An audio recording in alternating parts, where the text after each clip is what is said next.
தனுஷ் அவர்கள் கீர்த்தி சுரேஷ் கிட்ட ஏதோ ஒன்று எதிர்பார்த்ததாகவும் அதுக்கு கீர்த்தி சுரேஷ் மறுத்ததாகவும் அதனால 10-15 டேக் போய் அவங்கள டயர்ட் ஆக்குனதாகவும் ஒரு செய்தி வந்து பேசி ஒரு தகவல் போய்கிட்டு இருக்கு. அது நான் பார்த்தேன். அதை விட அந்தப்புறம் அந்தரன் வந்து இந்த மாதிரி விஷயத்தில் வந்து சொன்னால் நம்ம வந்து நம்பாமல் இருக்க முடியாது. ஏன்னா அவன் தான் ஃபுல்லாக கையில் டார்ச்சோடு அலையிறது. இது அப்போ தனுஷ் ஏதோ ஒரு விஷயத்துக்காக கீர்த்தி சுரேஷை வற்புறுத்துறாரு. அவங்க முடியாதுங்கிறாங்க. யார் எத்தனை மணிக்கு கதவு தட்டாங்கலாம் இது அந்தப்புறம் பீலா விஷயம் சொன்னால் அது நீங்கள் நம்பி தான் ஆகணும். ஏன்னா ஏற்கனவே இவனுக்கு தானே த்ரீஷாவுக்கு வீடு வாங்கி கொடுத்தது சொன்னது இவனுக்கு தானே இல்லையா? அப்போ அது உண்மையை தானே ஆயிடுச்சு. இன்னைக்கு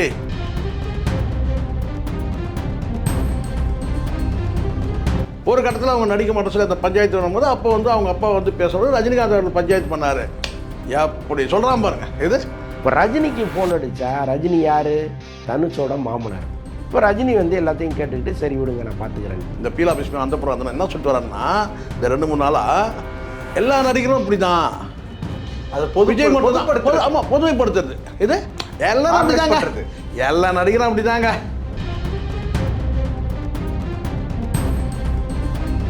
அக்மார்க்கு மாமா இவனுங்க இது இந்த வலைபேச்சில் இருக்கணுங்க அடுத்த குடும்பத்தை ஈஸியாக கெடுத்துருவானுங்க. சினிமாவில் பல குடும்பங்கள் கெட்டது இவங்களால தான்.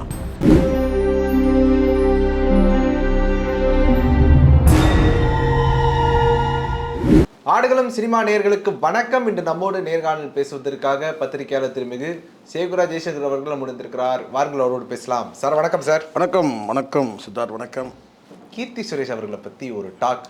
நான் கீர்த்தி சுரேஷ் சொல்லும்போது எதுக்கு சிரிக்கிறீங்க? இப்போ கீர்த்தி சுரேஷ் சொல்கிறீங்களா, எதுக்கு சிரிக்கிறீங்க? எனக்கு பிடித்த நடிகை. சரி சரி ரசிகர் மன்ற தலைவரா?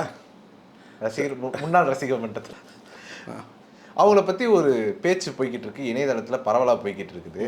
அதாவது அவங்க தொடரி படத்தில் நடித்த போது நடந்த ஒரு விஷயம். அதாவதுப்பா ஏற்கனவே இங்கே ஒரு பஞ்சாயத்தே இன்னும் முடியல. த்ரீஷா பஞ்சாயத்து வேற தொடரி படம் வந்து தனுஷ் நடிச்சது இல்லை. Right right okay okay. ஏன்னா நீங்கள் தொடரின்னு டக்குன்னு எனக்கு தெரியுന്ന மாதிரி எனக்கு ஞாபகம். Right right okay okay. நான் என்னடா இது தொடரி சொல்லும்போது தெரிய சொல்கிறீங்கன்னா என்னடா இது விஜய் படம் வச்சு இது ஏற்கனவே ஒரு பஞ்சாயத்து இன்னும் முடியல. அதுக்கப்புறம் அதுக்குள்ளே வந்து ஏன்னா இப்போ 2 யானைகள்லேருந்து ஒரு யானை கன்ஃபார்ம் ஆகிடுச்சு. இது விஜயோட டிவிக்கில் இருக்கிற 2 யானையில் ஒரு யானை வந்து விஜயை கன்ஃபார்ம் பண்ணிட்டான் இல்லையா? இப்போ அடுத்து இன்னொரு யானை யாருன்றது தெரியணும். கரெக்டா? அது ஏற்கனவே வந்து அரசல் புரசலாக பேசப்படுது தான். இது கீர்த்தி சுரேஷா அப்படின்னு கேள்வி இருக்கு.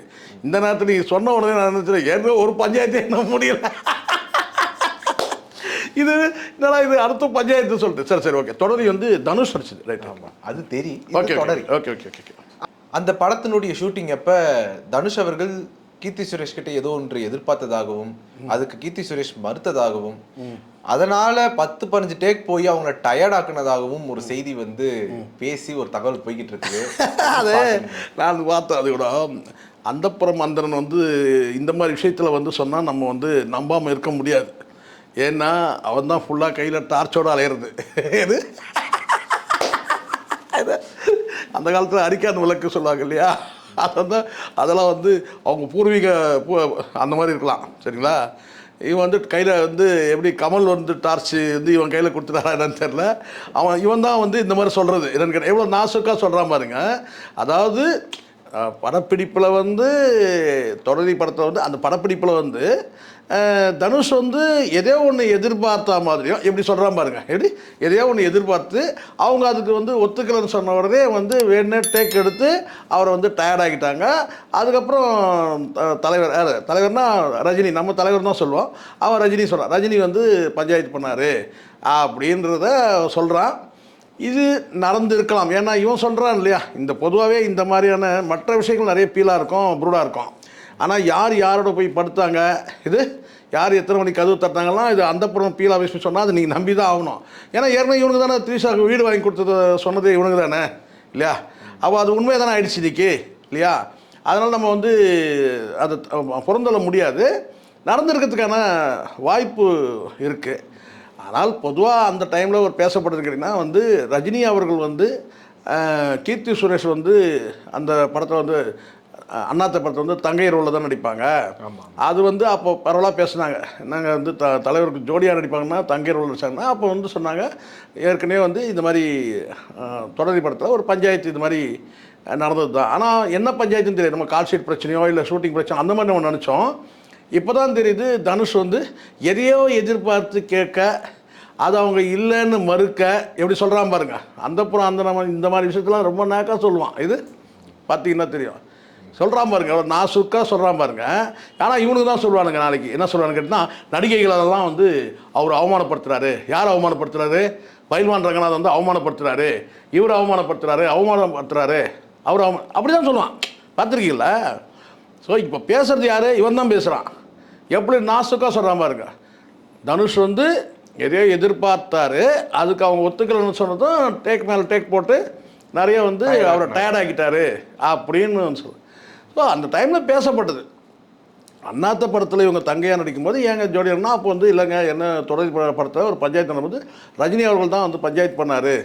ஏன்னா மருமகன் மானம் போயிடக்கூடாதுன்னு சொல்லிட்டு அவர் வந்து கூப்பிட்டு வச்சு பேசி ஒரு ஸ்மூத்தாக முடிச்சாரு. கீர்த்தி சுரேஷோடைய அப்பா தான் வந்து ஃபர்ஸ்ட் ரஜினிகாந்த் அவர்கிட்ட பேச சொல்கிறாரு. அல்ல அதுதான் சார். எப்படின்னா நல்லா புரிஞ்சுங்க, நீங்கள் நெட்ரிகன் படம் பார்த்தீங்கன்னா பழைய அது சார் தலைவருடைய சீனியாரிட்டி என்னன்னு பாருங்கள். அப்படின்னு நான் சொல்கிறேன், அவர் நெட்ரிகன் படத்தில் ரஜினி அவர்கள் அப்பா மகன் ரஜினி மகனுக்கு வந்து ஜோடியாக வந்து மேனகா நடிப்பாங்க. அந்த மேனகா வந்து கீர்த்தி சுரேஷோட அம்மா. அப்போ நீண்ட காலம் இருக்குல்ல, அந்த ஒரு படத்தில் தான் அவங்க வந்து ரஜினியோடு நடித்தாங்க. ஒரு சின்ன ரோல் தான் அவங்க அம்மா. சரிங்களா? அதனால் வந்து ஒரு நட்பு ரீதியாக இருக்கும்ல, நட்பு இவ்வளோ சீனியர் மோஸ்ட் ஆக்டரு. சரி மருமகன்கிட்ட இந்த பிரச்சனை இருக்குன்னு ஒரு வேளை வந்து நான் தலைவர்கிட்ட நான் பேசுகிறேன்னு கூட சுரேஷ் சொல்லியிருக்கலாம். கீர்த்தி சுரேஷோட தான் கீர்த்தியோட அவங்க அப்பா சொல்லியிருக்கலாம், நான் பேசுகிறேன்னு சொல்லியிருக்கலாம், இல்லை மேனகா கூட பேசியிருக்கலாம். சரிங்களா? இது வந்து பெரிய விஷயம் கிடையாது. ஆனால் வந்து யாரையும் தவறாக சொல்லக்கூடாது. இப்போது போகிற போக்கில் வந்து என்னென்னா ஷூட்டிங் ஸ்பாட்டில் பிரச்சனைங்க, சண்டைங்க, அதை தலைவர் தாங்க பஞ்சாயத்து பண்ணார் அப்படின்னு சொல்கிறது ஒன்று இருக்குது. அவன் என்ன சொல்கிறான், எப்படி வன்மத்தை கக்கிறான் பாருங்க. யார் தொடரி படத்தில் நடிக்கும்போது தனுஷுக்கு ஜோடிக்கும்போது தனுஷ் வந்து ஏதோ ஒன்று எதிர்பார்க்க, அதை அவங்க வந்து மறுக்க, அதனால் வேணும்னு ஷூட்டிங் வந்து பார்த்தீங்கன்னா வந்து அந்த டேக் நிறைய எடுத்து அவங்கள டயர்ட் ஆக்கிட்டாரு. ஒரு கட்டத்தில் அவங்க நடிக்க மாட்டேன் சொல்லி அந்த பஞ்சாயத்து வரும்போது அப்போ வந்து அவங்க அப்பா வந்து பேசும்போது ரஜினிகாந்த் அவர்கள் பஞ்சாயத்து பண்ணார்.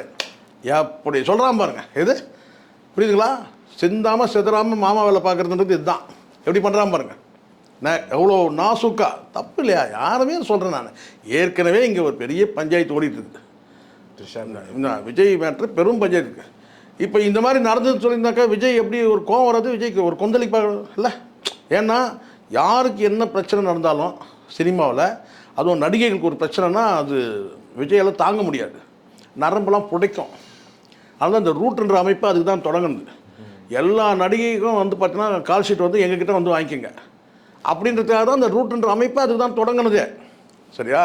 அப்போ இப்போ பாருங்கள் இந்த மாதிரி வருதுன்னு கேட்டால் இப்போ தனுஷ்க்கும் விஜய்க்கும் ஒரு மோதல் வரும்ல. ஏங்க எப்படி இந்த மாதிரி பண்ணலாம்? ஏன்னா சினிமாவில் வந்து விஜய் சீனியர் நடிகர்ல, சீனியராக இருக்கட்டும் ஜூனியராக இருக்கட்டங்க, இந்த இடத்துல வந்து பார்த்தீங்கன்னா பாதுகாப்பு யாருங்க பாதுகாக்கிறது? பாதுகாக்கணும்ல நடிகைகளை. அப்போ இந்த மாதிரி ஒரு விஷயம் நடந்திருக்குல்ல, அப்போ எவ்வளோ மனசு கொந்தளிக்கும் பாருங்கள். ஒருவேளை இந்த செய்தி தெரிஞ்சு கூட இந்த ரூட்ன்ற அமைப்பு ஆரம்பிச்சிருக்கலாம், நடிகைகளுக்கு பாதுகாப்பு கொடுக்கணுன்றதுனால கூட ஆரம்பிச்சிருக்கலாம் இல்லையா? ஸோ எப்படி இருந்தாலும் ஒரு விஷயம் நான் சொல்ல முடியும், இங்கே சினிமாவில் நிறைய இந்த அட்ஜஸ்ட்மெண்ட் பஞ்சாயத்துகள் இருக்க தான் செய்யுது. இப்படி சொல்கிறது. ஆனால் சொல்ல வந்து தான் நேரடியாக நேர்மையாக சொல்லுடான்ற யாரை இந்த அந்த அந்தனா இருக்கான அந்த தான் சொல்கிறேன். ஆமாம் சொல்லலாங்க, தப்பு கிடையாதுங்க, சொல்லலாங்க. நடிகைகள் வந்து போகிற போக்கில் வந்து சொல்கிறது இருக்குல்ல. இதே பஞ்சாயத்தை திரிஷாவுக்கு பண்ண சொல்லுங்க பார்க்கலாம். இப்போ எதுக்கு இதை எடுத்து விட்றான்? அன்றைக்கி அப்படி தான் வந்து திரிஷாவுக்கு வீடு வாங்கி கொடுத்தான்னு சொல்லி இவங்க தான் எடுத்து விட்டாங்க. இப்போ என்ன சொல்கிறீங்க, தனுஷுக்கும் ரஜினி குடும்பத்தை இழுக்கணும். இப்போது எப்படி தலைவர் குடும்பத்தை இழுக்கணும். தனுஷ் வந்து கீர்த்தி சுரேஷ்கிட்ட இப்படி நடந்துக்கினாரு ரஜினி. அப்புறம் என்ன அர்த்தம்? இவனுக்கு என்ன சொல்ல வரானுங்கன்னா இந்த 2-3 நாளாக என்ன சொல்லிட்டு வரான்னு தெரியுமா இவனுங்க? தெரியுமா அவங்க இந்த பீலா பிஸ்மி அந்த புறம் அந்த என்ன சொல்லிட்டு வரான்னா இந்த 2-3 நாளாக எல்லா நடிகரும் இப்படி தான். அது விஜய் மட்டும் ஆமாம் பொதுமைப்படுத்துறது. இது எல்லாரும் அப்படி தாங்க, எல்லா நடிகரும் அப்படி தாங்க. என்ன பெரிய இது? அது சரிப்படுத்தணுங்கிற எண்ணம் இல்லை. அதுதான் நான் என்ன சொல்கிறேன்னா, இப்போ இவங்க பாதுகாக்கணும், விஜய் பாதுகாக்கணும். அப்போ என்ன சொல்கிறது? அவரை வந்து நல்லவர் சொன்னால் நீங்கள் நம்ப மாட்டீங்க. கிழிஞ்சி தொங்குதியா முகமூடி நயா நீ பேசின்னு இருக்க அப்படி சொல்லுவீங்கல்ல. அப்போ அவர் மட்டும் கிடையாதுங்க, எல்லாரும் அப்படிதான். அதுவும் சர்ச்சைகளுக்கு நியாயனா இருக்கிற தனுஷ் அவர்கள். தனுஷ் இருக்கவே இருக்கு, அவன் தலை தான் நல்லா காஞ்சிருக்கு. எங்க டைவர்ஸ் இருந்தாலும் அவன் தலை போடு. எது இந்த ஒரு காமெடி கூட இருக்குல்ல சார், தெல்பத் ரேசிங் நம்ம ஆட்டோக்கார தம்பி எங்க அப்படின்னு கேட்பாங்கல்ல, அந்த மாதிரி தனுஷ் அவர்கள் இழுத்து விட்டா. ஆமாம், அதுதான் நான் தப்பு எதுவுமே சொல்கிறேன், உண்மைனா சொல்லலாம். அப்படி தான் வந்து இந்த பல பேர் வந்து சில விவாகரத்து வழக்கு வரும்போதெல்லாம் தனுஷ் இருக்கிறது 1-2 இருக்கலாம். நான் அதுக்காக உத்தமன்னு நம்ம சொல்லவே கிடையாது, சொல்கிறேன் நான். அது இப்போ இவனுக்கு என்ன பண்ணுறானுங்கன்னா எல்லா கதையும் எடுக்கிறானுங்க. இது தனுஷுக்கும் கீர்த்தி சுரேஷுக்கும் ஈமான் மனைவிக்கும் சிவகார்த்தியனுக்கும் இப்படி எடுத்துன்னு கேட்டால் நார்மலைஸ் பண்ணுறானுங்க. என்னென்னு கேட்டால் இவர் விஜய் ஒன்றும் அவ்வளோ விஜய்லாம் ஒன்றும் பெரிய இது இதை விட வந்து அப்படிதான். இது ஸ்கூல் பசங்களா அவன் மட்டுமா தப்பானா, இவன் கேவலமா இது மாமா வேலை பார்க்குறது சமம் சார். இது கோவம் வருதுல உங்களுக்கு சொன்னாங்க, நாய் வாய் வைக்கிற மாதிரி எல்லாத்தையும் வாய் வைக்கக்கூடாது, தப்பு இல்லை. இந்த நேரத்தில் இது தேவையா? இது நான் கேட்குறேன், எவ்வளோ விஷயம் இருக்குது, தலைக்கு மேலே வெள்ளம் போயிட்டுருது ஒரு குடும்பத்தில் வந்து பார்த்தீங்கன்னா. விமர்சனம் வச்சாலும் அது ஒரு நாகரிகமாக வைக்கலாம் அப்படிங்கிறதுக்காக தான் சார். நான் என்ன சொல்கிறேன், இதை நீ எப்படி சொல்லணும்னு கேட்டிங்கன்னா, இந்த மாதிரி தொடரின்னு ஒரு படம், அந்த படத்தில் வந்து நடிக்கும் போது ஏதோ அவங்களுக்குள்ள ஒரு சர்ச்சையாயிடுச்சு. இந்த சீனில் நடிக்கிறது அந்த சீனில் நடிக்கிறது, அதில் கால் ஷீட்டில் பிரச்சனையாயிடுச்சு. அதனால 2 பேரும் சண்டை போட்டுட்டாங்க. அதனால் அவங்க படத்தில் நடிக்க மாட்டாங்க. அப்போ வந்து தலைவர் பஞ்சாயத்து அப்படி சொன்னால் எப்படி இருக்குது? அங்கே ஷூட்டிங் நடக்கும்போது தனுஷ் ஏதோ ஒன்று கேட்க போக அவங்க மறுக்க, அதுக்கப்புறம் வந்து பார்த்தீங்கன்னா அதை பழி வாங்குறதுக்காக இவர் என்ன செஞ்சாருன்னு கேட்டால் அவங்கள போட்டு டயர்டாக்கிட்டாரு அப்படின்றது. அது தப்பு இல்லாது, அது அர்த்தம் வேறு மாதிரி ஆகிடுது இல்லை. ஏதோ ஒன்று கேட்க போக ஷூட்டிங் ஸ்பாட்டில் ஏதோ ஒன்று கேட்க போக, அது சொல்கிறது புரியுதுங்களா? அவன் சொல்கிற வார்த்தையை கவனிங்க, அது தப்பு இல்லாது. ஏதோ ஒன்றுனா என்ன கேட்க போக என்ன அப்போ அது தப்பாகுதுல்ல. என்ன கேட்க கீர்த்தி சுரேஷ் தனுஷ் கிட்ட என்ன எதிர்பார்த்தாரு, ஏதோ ஒன்று எதிர்பார்த்தாரு, கேட்டால் கூட இல்லை, என்ன எதிர்பார்த்தாரு, என்னடா எதிர்பார்த்தாரு? இப்போ புரியுதுங்களா? அக்மார்க் மாமா இவனுங்க இது இந்த வலைபேச்சில் இருக்கணுங்க, அடுத்த குடும்பத்தை ஈஸியாக கெடுத்துருவானுங்க. சினிமாவில் பல குடும்பங்கள் கெட்டது இவங்களால தான். இப்போ தான் இவங்களை நம்ம கிழிக்கவே ஆரம்பிச்சிருக்கோம். இப்போ விஜய்க்காக என்ன செய்யறேன்னா ஒட்டுமொத்த சினிமாவும் அவ்வளோதான்ட்டானுங்க. இது எல்லாம் 99.9% ஹீரோக்கள் வந்து பெண்கள் தொடர்பில் இருக்கிறவன்ட்டான். இப்போ இவனா செய்கிறான், தனித்தனியாக எடுக்கிறானுங்க. அவர் எப்படி தெரியுமா, இவர் எப்படி தெரியுமா, இவர் எப்படி, எல்லாம் விஜய்கிட்ட போகிறீங்கல்ல. ஏண்டா மனசாட்சியோட பேசுங்கடா. ஒர்த்து இல்லைன்றான்டா, 24 வருஷம் வாழ்ந்த பொண்டாட்டியோட ஒர்த்து இல்லைன்னு சொல்கிறான். இந்த நாய்ங்க ஒரு வார்த்தை இது தப்புங்க, இப்படி பேசக்கூடாதுங்க. நீங்கள் நட்பு முறையோட சொல்லணுமா இல்லையா சார்? இது வரைக்கும் சொல்கிறேன். 24 வருஷம் ஆத்மார்த்தமாக வாழ்ந்த மனைவி கிட்ட 2 பிள்ளைகளை வந்து பார்த்தீங்கன்னா 2 முறை வந்து பார்த்தீங்கன்னா வந்து மறுஜென்மம் இல்லையா, பிரசவம் மறுஜென்மம் தானே சொல்லுவாங்க. கண்டிப்பாக அவளை போகிற போக்கில் ஒரு 1000 பொம்பளைகள் மத்தியில் ஒர்த்து இல்லை. இதை பற்றி இந்த ஒரு ஒர்த்து இல்லைங்கிறது எந்த விஷயத்த சொன்னார் நம்ம சார்? எது சொன்னார் இல்லை சார். நீங்கள் ஏன் சார் நீங்கள் ஒருத்தர் நீங்கள் அப்போ கற்பனை எங்கேயோ கொண்டு போகிறீங்க? அவங்கள மாதிரி நீங்களும் எதுக்கு சொன்னாலும் தப்பு தானே சார். மனைவி எப்படி சார் நீங்கள் இன்னொரு இடத்துல வந்து பார்த்தீங்கன்னா ஒர்த்து இல்லைன்னு சொல்லுவீங்க? நீங்கள் சொல்லுங்கள், மனைவி எப்படி நீங்கள் எந்த விஷயத்துக்கு கூட சொல்லுங்கள் சார். சமையல் கூட சொல்லுங்கள் சார். நீங்கள் சொல்லுவீங்களா? நீங்கள் இன்னொரு வீட்டில் பொம்பளை கிட்ட போயிட்டு எங்கள் வீட்டில் என் ஒய்ஃபுக்கு சமையலே பண்ண தெரியாது சொல்லுவீங்களா? நல்லா இல்லை கூட சூப்பராக செய்வான்னு சொல்லணும். அதுதான் கனவு. நீங்கள் புரியுதுங்களா? சமையலே சொல்கிறேன் நான். அப்போ ஒர்த்து இல்லைன்னா என்ன அர்த்தம்? தப்பு இல்லை அது அதை பற்றி இவங்க எதுனா பேசுகிறாங்களா? புரியுதுங்களா? ஏன்னா அவன் எஜமா பேச மாட்டாங்க. இப்போ என்ன செய்யறாங்க, கவனத்தை திருப்பணும். அவன் சைட்லேருந்து விஜய் பக்கத்தில் கவனத்தை திருப்பணும். இருக்கிற ஊரில் இருக்கிற எல்லா நடிகரையும் எடுத்து விட்றாங்க. அதான் பண்ணுறாங்க. ஸோ இவனுக்கு பண்ணாலும் நம்ம விட மாட்டோம்ல சார். இருக்கிற நியாயத்தை பேசலாம். தலைவர் அவர் வந்து பார்த்திங்கன்னா வந்து ஒரு பஞ்சாயத்து பண்ணால் கூட அங்கே ஷூட்டிங் ஸ்பாட்டில் ஏற்பட்ட பிரச்சனை பஞ்சாயத்து பண்ணார். அதுக்கப்புறம் அண்ணாத்தை படத்தை அவங்க நான் வந்து தங்கையாக நடிக்க வச்சார். அவ்வளோதான், சிம்பிளாக முடிஞ்சிச்சு. அவ்வளோதான். அதை சொல்லக்கூடிய துணி வந்து பார்த்திங்கன்னா தப்பாக இழுத்துட்டு போகக்கூடாதுல்ல. ஏதோ ஒன்று எதிர்பார்க்க இவங்க மறுக்க, அதனால் பழி வாங்கிறதுக்காக டேக் மேலே டேக் போட்டு நடா டேய் நீங்களாம் விளங்குவீங்களாடா? நீங்கள் விஜயை சேவ் பண்ணுறதுக்காண்டி தனுஷ் அவர் இந்த மாதிரி நிறைய பண்ணுறானுங்க. சிவகார்த்திகேயன்ட்ட போயிட்டானுங்க. இது இருக்கிற ஊறி மக்கி போன ஒரு விஷயம் இது, அதை எடுக்கிறானுங்க. இமான் வச்சு ஆமாம். ஏன்டா இப்படி மாறவே மாட்டீங்களாடா? அதை தாண்டி போயிட்டானுங்க. என்னென்னா வந்து விஜய்க்கு எதிராக விஜயோட மகன் ஜேசன் சஞ்சயே வந்து எதிராக செயல்பட்டார், சதி பண்ணார், படமே வரக்கூடாதுன்னு சொன்னார், ஜனநாயக படம் எலெக்ஷனை போட்டு தோக்கணும் எங்கள் அப்பான்ற சொன்னார். என்னடா டேய், மனசாட்சியோடு நடந்துங்களா. உங்களுடைய நேரத்தை ஒதுக்கி எங்களோட கருத்துல பந்தமைக்கு நன்றி சார். நன்றி சார்.